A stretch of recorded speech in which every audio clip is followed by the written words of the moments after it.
Hello and welcome to Handmade. I'm decorating our shop windows and I decided to make a bunch of these huge flower wreaths. They look lovely, they remind me summer. I'm sure they will cheer many people up. So I am doing this outside because I'm using a glue gun. A glue gun stinks, I don't like the smell in the house. And then I had a bunch of different flowers.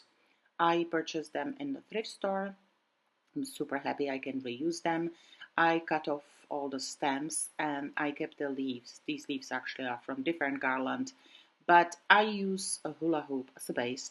I cut an old blanket, cotton blanket in strips, and I weaved it around the hula hoop. So that's a base. And then I'm attaching leaves and the flowers. I did a little bit of planning by laying them down to make sure I have enough. Of course, I didn't have enough anyhow. In the left side in that box I have some extras in case I run out. I picked about maybe 4, 5, 6 colors. I don't like too much, like 3 is my favorite probably way to do stuff. So 3 colors or 5, and then I am gluing them down. It's pretty easy.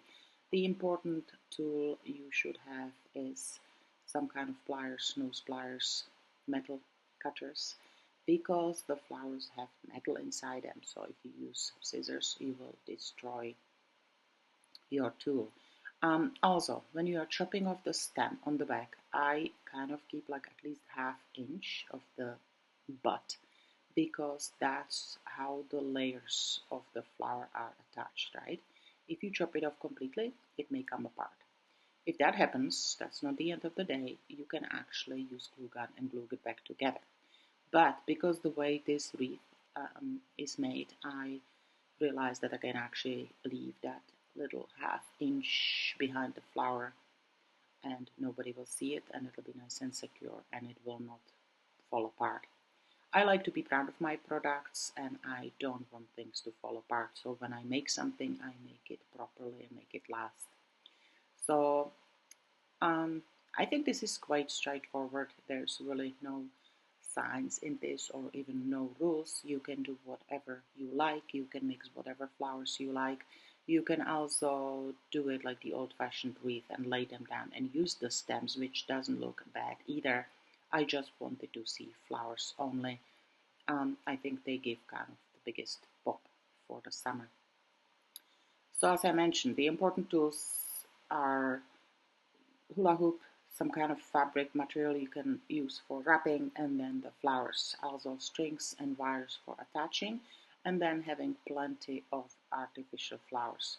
So when you go to thrift store or if you want to buy new, you can have a look at different types of flowers. I was somewhat thinking flowers that flower at the same time in nature, right? So it doesn't look too crazy. But there is nothing wrong with crazy, right? Especially if it looks pretty. Um, so that's about it. I think you are all set. It is a very easy process and I just wanted to share a few tips.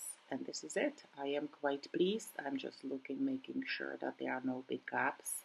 And I'm attaching few of the leaves kind of so they fold down a little bit, right? I'm really happy. It came out great. I hope you appreciate this tip and maybe you can use it as well. I need to make about 6 more and I am going to make each of them a little unique. I do think eventually we can give them away or even sell them, but I'm quite happy and as you can see even the bad side doesn't look bad. So if you like my ideas you can follow me on Instagram or on Facebook. Thanks for watching, Handmade.